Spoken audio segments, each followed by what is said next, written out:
eu estou de frente hoje com um self-made man brasileiro, um profissional que começou como office boy e hoje é dono de uma grande agência de publicidade.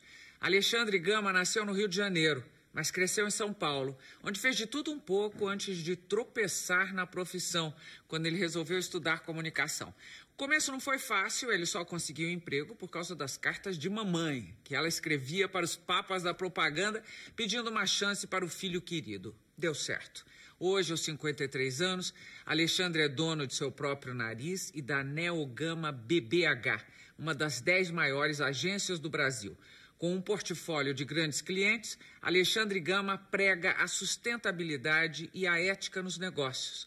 Não aceita trabalhar para os governos e define seu ofício com uma frase típica dos criativos: nós não vendemos, nós fazemos as pessoas quererem comprar. Meu Deus, isso é terrível, hein? Isso é terrível. É um pouco o McLuhan, é isso? Que é... não, nem era McLuhan. Quem é que dizia assim? Nós damos às pessoas... Steve Jobs, imagine McLuhan. McLuhan é outra praia que depois quero falar com você. É mais afim com o Steve Jobs. Steve Jobs é que dizia que você tem que fazer as pessoas... desejar uma coisa que elas não sabiam que queriam. É isso? Eu acho que o Steve tinha essa veia intuitiva até, de saber ou de sentir qual era o momento em que algum objeto, alguma tendência estava pronta para ser desejada e transformava isso em produto, né? Eu acho isso maravilhoso. Você tem dúvidas? Sabe por quê? Porque eu fico pensando assim, um cara como você, que é um pregador da sustentabilidade, na verdade, você tem uma profissão em que o que se prega, o que se deseja, o que se busca é o grande consumo. É criar consumo. É isso. Isso. Consumo nos níveis em que temos hoje, não é? Todo mundo consumindo muito o tempo todo sem grande consciência, é tudo que vai contra a sustentabilidade, não é? Eu acho que esse é o grande ponto que você colocou. Dúvidas a gente tem o tempo todo. Eu tenho sempre, inclusive eu tenho filhos, né? Então a gente acaba olhando para as coisas com a questão da ótica do pai. E o pai vem antes de publicitário, vem antes de qualquer profissão que a gente venha a ter, né? Eu acho que a gente está saindo de um modelo de sociedade de consumo, inclusive eu costumo dizer que é um modelo de sociedade de consumo que consome o planeta. A gente está agora, esse ano comemoramos 7 bilhões de seres humanos. A gente está consumindo o planeta. Eu acho que a gente tem que caminhar no sentido de construir uma sociedade de consumo que não consuma o planeta, né? Mas isso é um trabalho que se faz caminhando. A gente não para a máquina, claro, e a gente fala, vamos descer todo mundo e vamos pegar que máquina? Certamente. Né? De dentro da máquina, eu acredito em se fazer muita coisa. Eu acho até que é mais interessante, mais eficaz você agir no sentido de mudar a máquina estando dentro dela, do que você estar de fora tentando pregar que a máquina mude. Okay. Dentro da minha profissão, eu tenho sempre um questionamento, tenho essas regras que você colocou muito claramente, que são convicções pessoais, né? Trabalhar, por exemplo, para propaganda do governo, que eu gostaria muito se a relação com essa parte fosse mais, como é na iniciativa privada, né? Mais transparente e mais meritocrática. Não faço propaganda de cigarro, quer dizer, tem uma série de coisas que a gente vai aprimorando ou vai podendo optar enquanto você está nessa profissão. Mas eu só acredito em mudar com você estando dentro do objeto que você quer mudar. Olha aqui, você já tocou num assunto que eu tocaria mais para frente, a questão dos governos. Você falou, eu gostaria muito. Porque nós vivemos uma realidade em que a publicidade hoje no Brasil, da forma como é feita, se ela não tiver contas do governo, ela pode estar em maus lençóis? Na minha agência, não. Não? A gente está numa posição hoje, como você falou, top 10. Foi uma opção que eu fiz lá atrás. Eu nunca atendi uma conta do governo. E a gente está entre as 10 maiores agências do Brasil. Então, é possível você viver da iniciativa privada apenas na minha área? É possível, né? Eu, pelo menos, tenho tentado que fosse assim. Ao mesmo tempo, é muito paradoxal que você tenha que excluir da sua opção de negócios um segmento importante quanto o segmento estatal, o segmento governamental. Que você escolheu excluir por quê? Porque eu acho que, historicamente, eu diria para você que nos últimos 2, 3 anos isso tem mudado. ter melhorado, vamos dizer assim, e talvez isso esteja apontando para uma direção de mudança maior. Mas antes disso, a opção que se fazia para a escolha de uma agência para atender o governo, para cuidar da imagem ou dos produtos do governo, ela não se baseava nos mesmos critérios profissionais que a iniciativa privada faz. Eu diria que é uma escolha menos, que me favoreceria menos. Eu sou muito técnico no meu trabalho e muito pouco ligado à parte de relacionamento, vamos dizer assim, né? A agência, a Nel Gama, é conhecida pelo trabalho que ela faz, não pelos relacionamentos que ela estabelece para conseguir trabalho. Então, a gente não foca... Você está falando, então, de um processo corrompido na origem. É isso? Você pode chegar a chamar de corrupção, mas eu diria que é um processo enviesado. Porque a visão do governo, ou da necessidade da propaganda do governo, ela é eminentemente política. E a política passa por relacionamento, antes de mais nada. Já no meu caso, no caso da iniciativa privada, as relações passam pela eficácia, antes de mais nada. Depois você pode até usar expediente ou usar a coisa da política como um meio para você tocar seu negócio. Mas no meu caso, não. Eu foquei a minha empresa em ter uma atuação técnica mesmo, eminentemente técnica. Vamos chegar em você. Começando lá atrás. Você teve uns ofícios bem interessantes. Eu falei só do office boy. Conte os outros. Office boy foi uma coisa interessante, porque quando eu comecei a trabalhar, eu gosto muito de música, né? Eu ia ser músico, na verdade. Você fazia música clássica? Eu tocava 8 horas de violão clássico por dia. Eu achava que eu viria a ser um instrumentista de violão clássico. E aí mas precisava trabalhar, né? E meu pai... Você já estava em São Paulo? Estava em São Paulo. Você veio menino para São Paulo? Vim, 3 anos de idade. Eu costumo dizer que a história da minha família lembra um pouco o mapa da migração brasileira, né? Assim, meu pai é maranhense, minha mãe é capixaba, eu sou carioca e meu irmão é paulista. Então a gente foi descendo até chegar em São Paulo. E chegando aqui, eu me envolvi com a coisa da música, sempre gostei muito, né? E na hora de trabalhar não existe emprego em música, principalmente na época que eu... Hoje em dia existe, tem fortunas Exatamente. Construídas em cima de música. Que eu acho maravilhoso, nasci na época errada. Em suma, naquela época, né, minha família era uma família de classe média baixa, e é claro, chegou a idade de trabalhar, meu pai falou, você gosta de música, então ele conseguiu para mim um emprego na Gradiente. Que tem a ver com música, né? Mas não tem, né? Exatamente. Mas não havia nada para fazer a não ser começar como office boy. Então, nesse sentido, na verdade, não era office boy, era auxiliar de escritório. Né? E, na verdade, foi o meu primeiro emprego, foi esse. Depois, eu passei por coisas, antes de achar uma profissão, que eu acho que caras da minha idade, naquela idade, passam. Eu fui técnico de laboratório. Pois eu ia falar, mas como assim caras na minha idade passam? Eu não me lembro de ter conhecido nenhum técnico de laboratório. Os técnicos de laboratório não são famosos mesmo. Não estou dizendo, né? No começo de carreira, não me lembro de ter conhecido um técnico. Eu gostava muito de biologia. Eu era muito bom em biologia na escola. Uma coisa que saltava lá. Isso e redação, né? Eram 2 fortes. E nesse sentido, poxa, já que você gosta de biologia, tem o Instituto Adolfo Lutz, que na verdade tangencia o tema. Mas quando você é moleque, você não tem experiência em nada, né? Não estava nem na universidade ainda. Mas foi isso que a gente conseguiu naquela época para trabalhar. Então, por um tempo, eu fui técnico de laboratório. Você foi fazer comunicação na FAAP, é isso? E essa é outra história interessante. Eu fiz vestibular 2, 3 vezes. A minha geração é a geração da engenharia, todos os meus amigos eram engenheiros. Então eu ia ser engenheiro também. Naquela idade que você vai com o rebanho, né? Mas eu fracassei nas 2 tentativas de ser engenheiro, graças a Deus, porque teria prédio caindo ou ponte sendo derrubada. Você não sabe. Você não sabe. Eu daria um péssimo engenheiro. Mas uma coisa apareceu nesses vestibulares que eu tinha uma boa redação. Então, acho que a minha redação, num deles, foi até a segunda melhor do vestibular. E aí eu olhei para aquilo e falei assim, né, Maria? Eu falei assim, o que a gente faz com isso? Publicidade. Tinha 2 coisas, tinha jornalismo, tinha publicidade. A concorrência no jornalismo já era grande, né? O fato é que eu acabei passando no vestibular para publicidade, por causa da redação.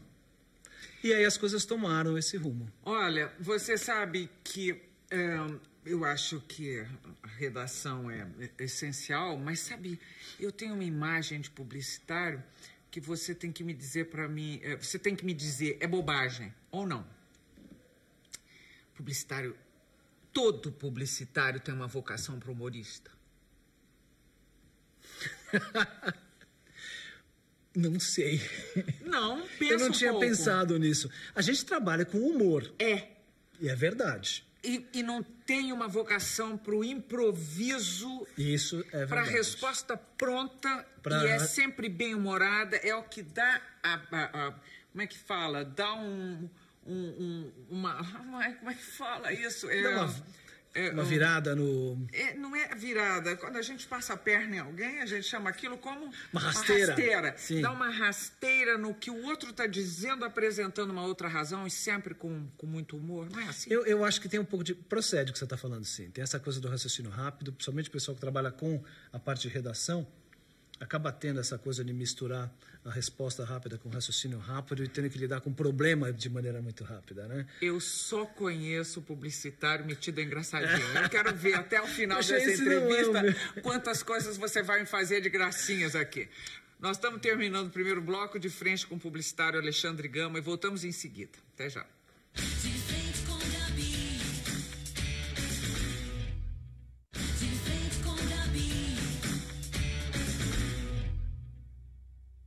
De volta para mais um bloco de frente com Alexandre Gama. Mas acontece que, continuando o nosso papo, que os tempos de dureza, de laboratório, de office boy, passaram, ficaram para trás. E hoje em dia, falar de publicidade, em que você se tornou um campeão, é falar sempre de grana, de verbas, de orçamentos.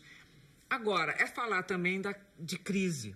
Sem dúvida. E a crise econômica, essa que começou em 2008 de maneira abrangente e trágica, deu uma melhorada, mas me parece que está outra vez, não é? Na Europa já está lá atrapalhando tudo. Essa crise atrapalha o seu ramo de que maneira? E você está sentindo alguma coisa agora ou não? Eu acho que a gente vive... Eu não me lembro de não ter vivido em crise. Ah, é? Sendo brasileiro, né? Acho que eu sempre convivi na minha profissão com a palavra crise. Ela sempre fez parte do discurso dos clientes, das empresas, ela sempre fez parte do discurso de cada começo de ano, de quando você tem que se preparar para aquele ano que vai começar. Tem os períodos também, não tem? Sim. Os períodos de vacas magras. Isso. Durante o ano. Quando as pessoas investem e quando não? Então, é essa que faz a diferença entre as grandes empresas e as empresas grandes apenas, né, que eu costumo dizer. Eu acho que crise é aquela oportunidade que você tem ou para chorar ou para vender lenço, né? E muita gente chora. Alguns vendem lenço. Eu acho que o que faz a diferença entre as empresas que realmente fazem a diferença é quando elas percebem que a crise pode ser uma grande oportunidade e sabem trabalhar essa oportunidade. E tem aquelas empresas que enfiam o pé no freio e chamam isso de cuidado. Eu chamo só de medo, né? E o problema do medo é exatamente esse. Uma vez eu até escrevi um artigo especificamente sobre isso, que era o medo paralisa, né? E o que era uma crise pode virar uma crise muito maior só por conta dessa percepção de que há crise. Então, até que ponto hoje a crise não vai ser alavancada pelo medo da crise é que, na verdade, é o meu grande temor. Eu acho que conviver com a crise na minha profissão não é ruim, é até combustível. Você acha que incentiva a criatividade? Eu acho que a criatividade é uma resposta a situações de crise, a resposta a situações de problema, a resposta à necessidade de solucionar coisas, né? Bom, mas então vamos ao lado mais funcional da coisa. A sua agência é sediada no Brasil hoje, mas é associada aos ingleses da BBH. Isso. Battle, Bogle, Hegarty. Eu não sei se eu falei com o sotaque dele. Muito bom. Battle, Bogle, Hegarty. Very British. Eles estão sentindo alguma coisa lá neste momento? De que maneira eles perceberam isso? Talvez a Europa esteja mais acostumada com uma situação de crise que o povo americano. Porque, na verdade, as guerras trouxeram para a Europa a convivência direta, carnal, com crise. No sentido mais profundo da palavra. O que eu tenho sentido deles é um abatimento moral, uma energia baixa, né? Engraçado, hoje eu estava recebendo um espanhol na agência que veio me mostrar a produtora dele e ele falou uma coisa que nós não percebemos, né? Como o peixe não percebe a água, né? Só quando vem alguém de fora. Ele falou assim, o que é incrível aqui no Brasil é que a gente chegou e tem uma energia. tem uma eletricidade no ar. E com eletricidade a gente pode fazer muita coisa. Nitidamente ele estava me dizendo o seguinte: falta essa energia, falta essa eletricidade no mercado europeu e eu diria na sociedade europeia hoje. Estão muito abatidos, né? Eu conversando com eles quando viajo para lá, eu viajo bastante, ou falando pelo telefone, a gente sente um tom, aquele tom de conformismo, porque essa é a vida, mas ao mesmo tempo um abatimento muito grande. Mas isso não afeta a agência como um todo? Não, eu diria que isso, o negócio deles, assim como o nosso aqui, tem que viver com o problema. Tem que fazer do problema a limonada ou lemonade, inclina que seja. Né? Entendi. Não tem jeito. Vem cá, é fácil vender o Brasil? Nesse momento não é? Há uma euforia. Aliás, você fez um trabalho belíssimo. É seu... A ideia é sua do gigante que desperta é sua.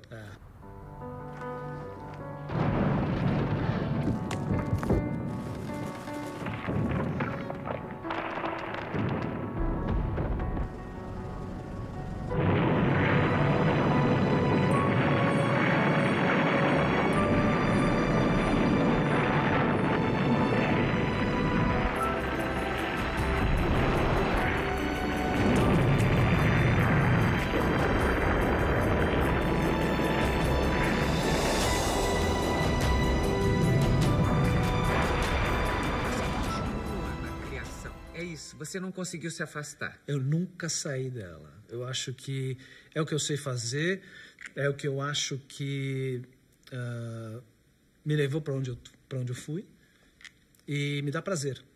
Eu acho que quando você faz as coisas com prazer, e eu disse isso uma vez, aliás, no evento de formatura da FAP, que me perguntaram, né, sobre o dinheiro. Né, que o publicitário ganha muito dinheiro, pá. Ganha. Outras profissões ganham, né? Mas a questão não era o dinheiro, era o como ganhar o dinheiro. Né?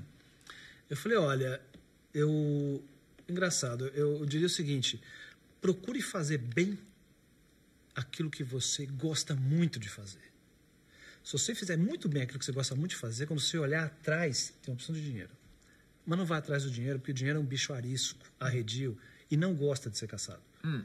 Né? E eu acredito nisso. Eu sempre achei que ao fazer bem o que eu faço, eu traria resultado e o resultado seria procurado. Mas você delega poderes?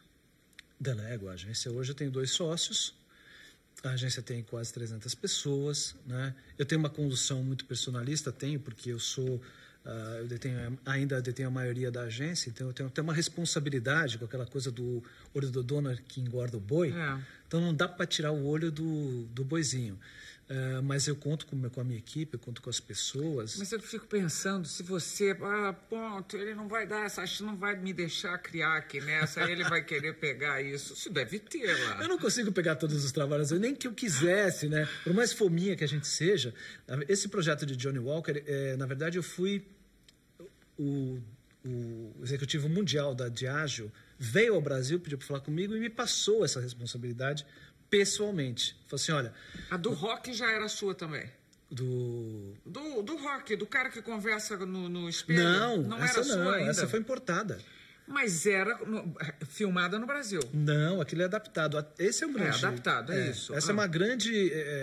por isso que o filme do Gigante é muito importante na história de Johnny Walker e da propaganda no Brasil, porque a Diageo, Johnny Walker, nunca tinha feito um comercial criado por um brasileiro e para o Brasil, assim como não tinha feito para nenhum outro mercado. Essas mensagens são criadas em Londres e são globalizadas, no conceito de globalização que a gente conhece bem. Né?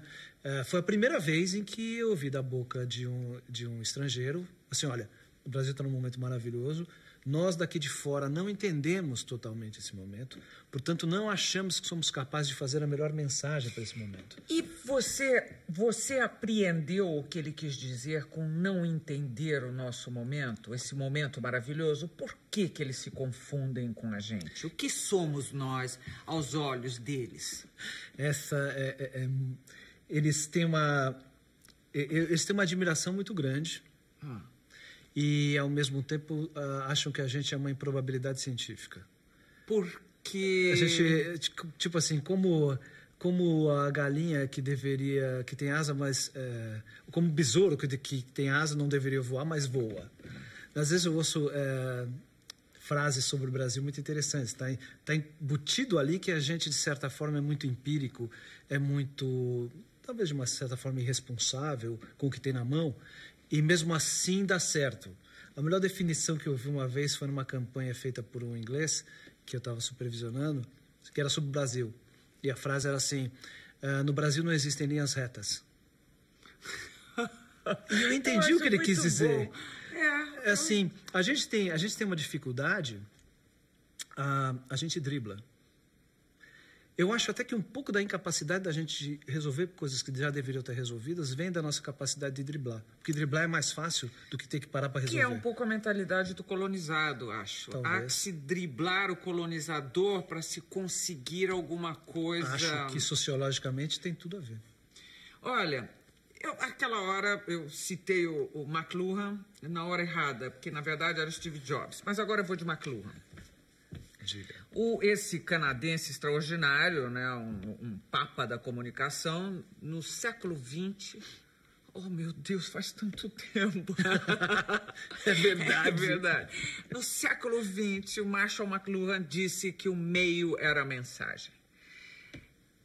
Esse enunciado mudaria nos dias de hoje, com tantos meios e com tantas e diversas mensagens? Eu acho que mudou um pouco. Mudou? Um pouco mudou. Eu acho que hoje nós temos muitos meios, como você acabou de colocar brilhantemente, e está faltando a mensagem, está faltando o conteúdo. Eu acho que o meio já não é tanto a mensagem. E eu sinto uma procura muito grande pelo que dizer, né? Acho que a atenção está fragmentada, está cada vez mais se fragmentando. E isso é sem volta, não é? Eu acho. E está fragmentada, eu acho que não é de agora, é de muito tempo atrás. Talvez a televisão tenha tido um papel preponderante nisso, de pulverizar a informação. Você não acha, não? Eu acho que a TV, inclusive lá fora, vem o nosso modelo de televisão no Brasil como... eles não entendem como é que ainda continua de pé. Por quê? Porque hoje, por exemplo, nos Estados Unidos, a sociedade de comunicação lá, a TV perdeu a hegemonia como meio de comunicação de massa. Né? Isso migrou realmente para uma pulverização grande, onde a internet está muito mais presente, dominante como meio de comunicação. Então, quando olham para o modelo brasileiro, onde a TV ainda tem um grande poder de comunicação com as pessoas no Brasil, eles ficam falando, poxa, mas o Brasil está atrás, né? Claro, eles comparam com o fato de que eles acham que a história é linear, e não que ela pode ser circular, como eu acredito, né? O Brasil tem uma TV forte, acho que vai continuar tendo uma TV forte, e vai ser capaz de ter uma sociedade web forte também, sem necessariamente destruir o modelo que existe de comunicação pela TV aqui. Foi bom você falar da sociedade web forte, porque, veja bem, alguns anos atrás, não muitos, havia uma imensa preocupação e reclamação de que fazia-se conteúdo, já tinha gente fazendo conteúdo para a internet, mas o retorno, que era a questão da publicidade vendida, não tinha esse sucesso todo. Isso mudou? Não. Eu acho que ainda não colocaram esse ovo de Colombo em pé. Eu acho que a tentativa de pegar um modelo de publicidade que existe, por exemplo, na TV, e transpô-lo para a web, para a internet, ele não é viável, ele não fica de pé, ele não para, não existe. E ainda não se conseguiu criar um modelo realmente de publicidade dentro da internet que seja rentável e eficiente. Talvez a web seja a prova de publicidade da maneira como a gente conhece. É um desafio que eu sempre coloco na agência. Eu questiono muito a manipulação das redes sociais, eu sou contra. Eu não acho que porque eu não acho que uma marca deve se preocupar em estar dentro de uma rede social e tentar dirigir essa rede social para a esquerda ou para a direita, a partir do seu desejo de comunicação, né? Eu acho que a rede social é um ambiente quando você tá falando de mais independência, entende? Quando você está falando nisso, que rede social está te vindo à cabeça? Não, você pode ver Facebook, Twitter, todas essas redes. O Twitter, vira e mexe, eu leio assim, fulano está recebendo tanto para falar alguma coisa lá. É isso que você também acha incorreto? Eu acho, eu não diria... Se eu não quiser entrar no... É isso. Para não entrar em juízo de valor, certo ou errado, eu diria que eu questiono a eficácia de fazer isso, né? Eu acho que ainda não se descobriu a maneira como marcas podem estar na internet de forma legítima, ética e eficiente. Mas a sua agência faz isso? A gente não faz. A gente faz isso, a gente procura estar à margem um pouco, por exemplo, de atuar em rede social. A gente acha que não é uma área para nós. Porque a gente não acredita em fazer comunicação ali, né? Existem empresas que fazem isso especializadamente e quando um cliente nosso quer fazer, nós atuamos em conjunto com eles. Também não temos que dizer para o cliente que ele tem que partilhar da mesma visão que eu partilho como agência. Mas nós achamos que a gente tem que ser bom naquilo que a gente faz bem e não tentar fazer aquilo que a gente não acredita. Você leu alguma das cartas que sua mãe mandou para os publicitários ou não? Eu li porque um deles me mostrou. E aí, que tal era? Na verdade, a única coisa triste nisso tudo é que, apesar das cartas que minha mãe mandou, eu não consegui emprego por causa das cartas. Mas como é que eram as cartas? Não, Carta de mãe mesmo, claro, ou tinha um tom profissional? Nada. A profissão dela era mãe. Como é que era? Nisso ela é bem profissional, em ser mãe. Na verdade, ela foi embora com meu pai de volta para o Rio. E eu fiquei em São Paulo. E toda mãe que deixa um filho... Imagino que, né? Você não sabe o que é ser mãe com filhos que ela quer que vençam, sejam amados, queridos, os melhores, os mais lindos. Ou então acham que, puxa, eu devia estar lá, né? Eu devia estar ajudando. Então, o que aconteceu foi que, de lá, ela, sem me contar nada, porque ela sabe que eu não seria a favor, vamos dizer assim, ela mandou carta para algumas pessoas e uma delas me chamou. Como é que era a carta? Então, esse cara que me chamou era de uma grande agência e falou assim, então, tudo bem, olha, prazer receber você aqui. Eu nem trabalhava em propaganda, né? Eu achei até, puxa, que bacana, já... Como é que será que eu vim parar aqui? Será que os meus contos... Tô dando certo. Crônicas, que eu só tinha conto e crônica, não tinha nada de propaganda. Ele leu e gostou, né? Aí ele me disse, não, a gente recebeu aqui uma carta da sua mãe. Eu falei... Que vergonha, você pensou... E mãe aí envergonha muito, a carta da sua mãe me emocionou muito. Meu único consolo foi que, para ter emocionado, ela ter sido uma boa redatora, né? E aí ele falou para mim da carta que ela tinha escrito, que tinha pedido para mim entrevistar, em que ele estava atendendo um pedido de mãe. E eu falei, já que eu estou aqui, vamos falar. Eu nem sabia disso. E aí tive uma entrevista com ele, mas não consegui o emprego, porque eu queria criação e o que ele queria me dar era uma outra área que eu não queria, né? Mas esse episódio realmente passou pela minha vida. Até que não foi uma carta de mãe derramada. Foi assim, uma carta dizendo, entrevistem-no. Não é que ela tenha dito, ele é o melhor, ele é o mais lindo, ele é tão inteligente, vai ser maravilhoso. Eu não disse essas coisas. Não acho que era carta de mãe italiana, não era. Né? Você já recebeu alguma carta e já empregou alguém? Já. Eu recebi uma vez uma coisa muito interessante. O cara, ao invés de me escrever uma carta, ele foi na recepção da agência. Você vê como essa coisa da internet é interessante. Ele foi na recepção da agência e pegou o celular e filmou a recepção da agência com a câmera do celular. E ele mesmo. E ele cantando uma música que ele fez na hora. E a música era, eu quero trabalhar aqui. Se eu trabalhar aqui, eu vou ser feliz. Eu quero trabalhar aqui. Se eu trabalhar aqui, eu vou ser feliz. E postou no YouTube. Danado. Aí eu tô lá trabalhando, veio a minha secretária e falou, você já viu o filme da Nel Gama no YouTube? Eu falei, não. Aí me mostrou, era esse carinha fazendo esse vídeo. Foi a carta, aspas, mais criativa. E ele tá lá? Então, claro, fomos atrás dele, demoramos para achar, ele estava em Brasília. A gente chamou ele para ver se ele era alguma coisa mais que só a cara no vídeo, né? E realmente ele tinha, porque... se candidatar à área, a gente contratou. Muito bom. Bom, há esperança ainda. Chegamos ao final de mais um sejam criativos.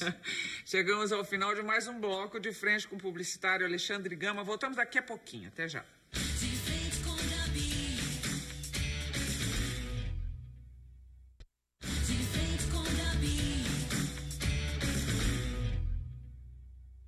De volta para mais um bloco de frente com Alexandre Gama. Primeiro, as escolas de publicidade hoje no Brasil são boas escolas?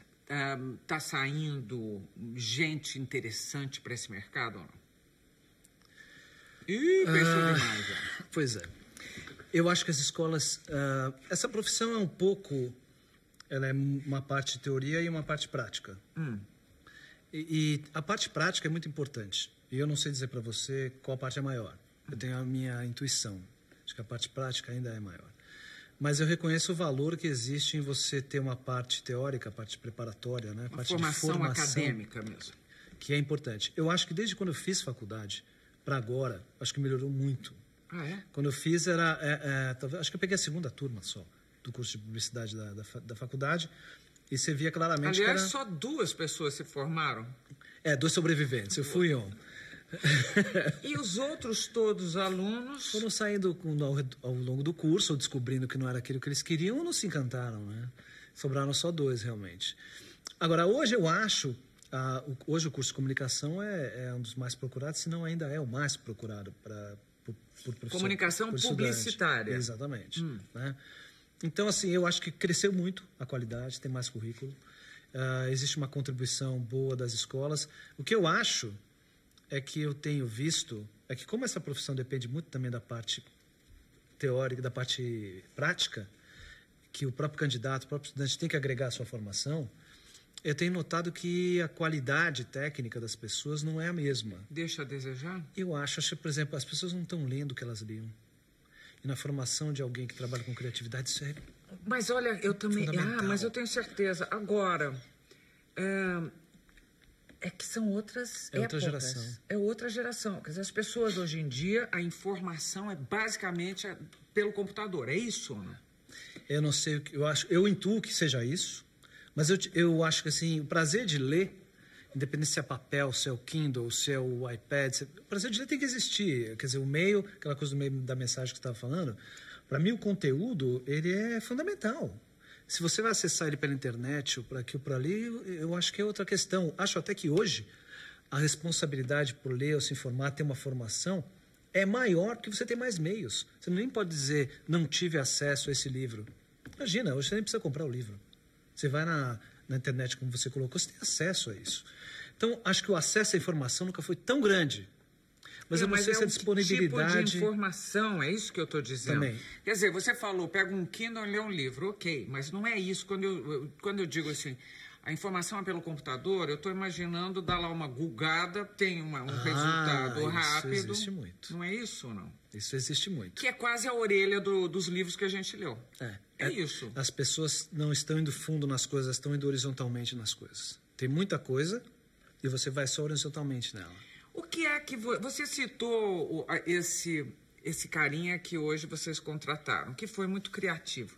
Além desse tipo de criatividade, digamos, o que é que você procura hoje num candidato a seu funcionário? O que mais você precisa?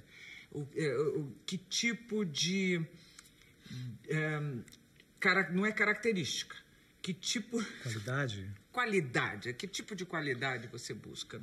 Acho que a primeira que existe é a paixão. Paixão por? Alguma coisa que você faça. Então, se você entra numa agência e quer ficar na agência e é um redator, ou quer se postular para redator, você tem que ter paixão por conceito, você tem que ter paixão por mensagem, você tem que ter paixão por pesquisar aquele assunto, por ir verticalmente fundo nele. Essa paixão pelo que você faz, a paixão do ourives, né? Eu costumo comparar muito isso, por exemplo, a publicidade britânica, para mim, é a grande publicidade da ourivesaria. E a publicidade americana é a publicidade da linha de montagem. Né?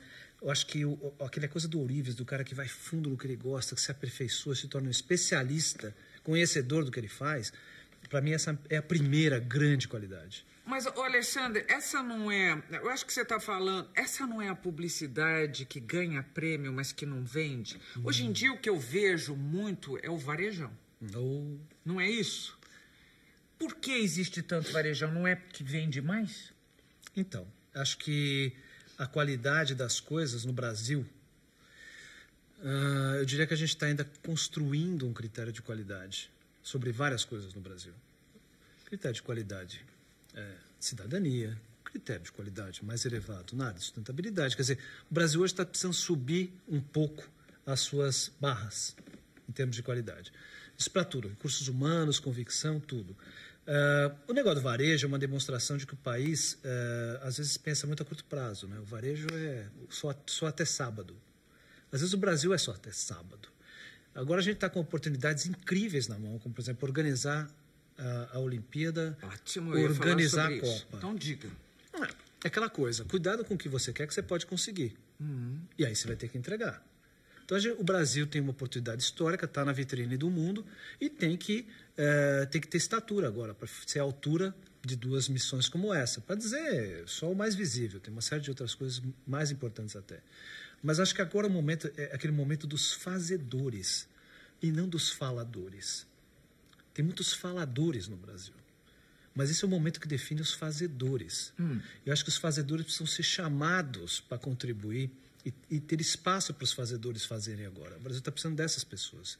Das pessoas que não são só um release fácil no jornal. Né? Olha, eu gostaria... Você acha, por exemplo, que a gente vai dar conta diante disso? Você falou, nós somos muito faladores, mas não somos poucos fazedores. Não, eu acho que tem... Você acha que a gente vai dar conta de um evento desse porte, né? Evento que mexe com milhões de euros, dólares, libras, ienes e vai por aí afora. A gente vai dar conta disso? Eu espero que sim.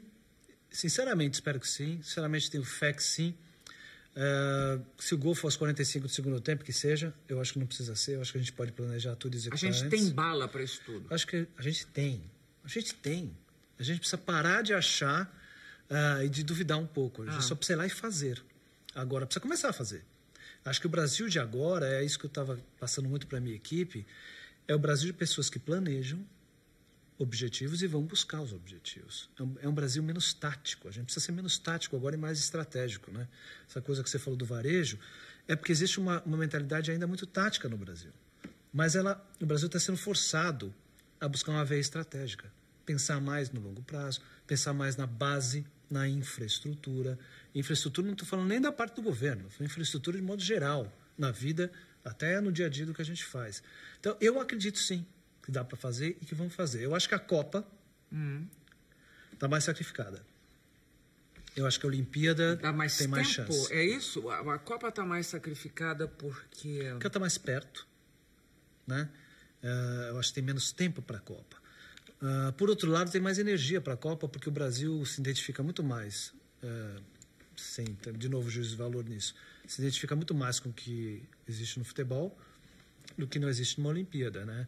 Mas eu acho que a Olimpíada é um evento que contribui muito mais com o país em termos sociais do que qualquer outro. Historicamente tem contribuído. E tem valores olímpicos que são bárbaros de você transmitir e de fazer permear para o país que hospeda uma Olimpíada.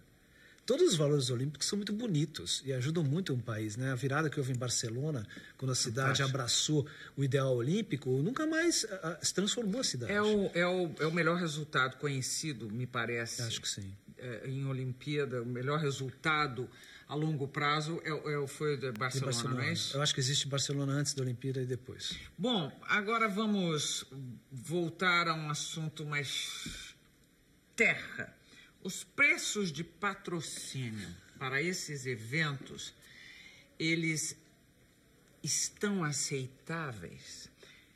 Custa caro ser o banco oficial da Olimpíada do Rio? Eu estou falando porque eu sei que você tem banco aí na sua parada. Ou os preços são semelhantes aos cobrados fora do Brasil? Não, preço é sempre... Eu acho tudo caro, eu acho. Mas o conceito de caro e barato é muito ligado à oferta e procura. Então, eu sou, tecnicamente, eu posso ter uma opinião, mas eu não posso julgar, esquecendo que caro é aquilo pelo qual as pessoas não querem pagar. Quando tem alguém que compra, é porque achou que naquilo havia juízo de valor e valia o que custava. Né? Eu acho que os preços desses eventos ligados à Olimpíada eles estão um pouco em linha historicamente com o que existe nesses eventos ao redor do tempo. E nunca é barato. Porque eu vejo, eu leio às vezes, leio valores que eu não consigo imaginar na matéria, entendeu? De venda de espaços para esses eventos e eu fico passada. Né? Os valores são altos, Marília. Agora, as empresas tem uma capacidade tão técnica de avaliar o custo e medir o uso do que ele vai ter comprando esse ativo, que quando alguém fecha uma cota de qualquer que seja a Olimpíada, eu tenho que acreditar que ninguém joga ou rasga dinheiro. E que ela está fazendo uma avaliação técnica, no mínimo, bem pensada por aquilo, né? As empresas podem sempre optar por não, eu não vou comprar. E várias fazem isso. Olha, duas coisinhas rapidíssimas para terminar esse bloco. Uma é que uma pesquisa, no material de pesquisa que veio para mim, você disse um tempinho atrás, não faz muito, que o desimportante hoje ocupa mais espaço do que o importante na cabeça dos jornalistas. Eu gostaria de saber exatamente o que você quis dizer com isso, e eu pergunto se no mundo da publicidade não é igual. Acho justo. Se eu me lembro bem, o contexto disso a gente estava falando de como a internet, os blogs, obrigaram o jornalista ou a notícia, principalmente o jornalista, a procurar a notícia do segundo. Não estamos nem falando mais do minuto, né? Você, quando tem um desdobramento tão grande de meios de comunicação, blogs jornalísticos, como a gente estava falando aqui, eu preciso dar a notícia agora, já. O que tem aí acontecendo? E o que a gente nota é que o jornalista acaba sendo... Eu acho que nessa nem é uma opção do jornalista. É o meio impondo que ele trabalhe desta maneira. E era esse o contexto da discussão na época. Hoje já existe uma formação para isso. Para isso. Então, assim, houve uma época que era circunstancial. Quer dizer, você vai acabar nisso apesar de ter feito tudo isso aqui. Hoje não. Hoje acho que é uma opção já. E era nesse sentido que eu estava colocando. Eu falei assim, poxa, tem que descobrir qual é o grande fato relevante do minuto. Não existe tanto fato relevante assim. Não existe. Então, o jornalista acaba tendo que buscar importância ou promover importância em coisas que não teriam, talvez, em outro contexto, você essa acha? importância Ou toda. Então mudou o conceito mesmo. Então. E você está tentando ser gentil ou se safar disso. Não. Me safar é impossível. Mas eu diria assim, você acaba prestando atenção em coisas que você não prestava antes. Por quê? Porque aquilo está no meio de comunicação. Bom, já estão me dando sinal ali, que meu tempo estourou, mas aí eu falei que eram duas perguntas, vou colocar a última. Em tempos globalizados, em épocas de absorção de empresas por outras imensas, isso acontece também na publicidade? Isso vai acontecer? É o caminho ou o pequeno? A pequena livraria romântica que a gente tem na cabeça, me veio à cabeça imediatamente essa imagem bonita. Ou a pequena agência com gente de talento vai conseguir sobreviver? Eu acho que sempre esse círculo se abre e se fecha. Eu acho que na publicidade, principalmente no Brasil agora, que a gente é vitrine, os grandes grupos vêm e tentam adquirir o que tem no Brasil, porque o mercado está maravilhoso e eles querem adquirir agências no Brasil. Sempre foi assim, agora está mais frequente. Mas eu acho que depois de um tempo que você atrai o talento sempre busca independência. E é nesse momento que o talento se solta do corpo principal e começa alguma coisa com sua própria visão de futuro. E isso começa uma empresa pequena nova. Mas eu acho que isso são ciclos, né? Eu acho que não vamos deixar de ter gente talentosa querendo começar a empresa no Brasil. Muito bem, termina aqui o terceiro bloco de frente com o publicitário Alexandre Gama. Nós voltamos já já.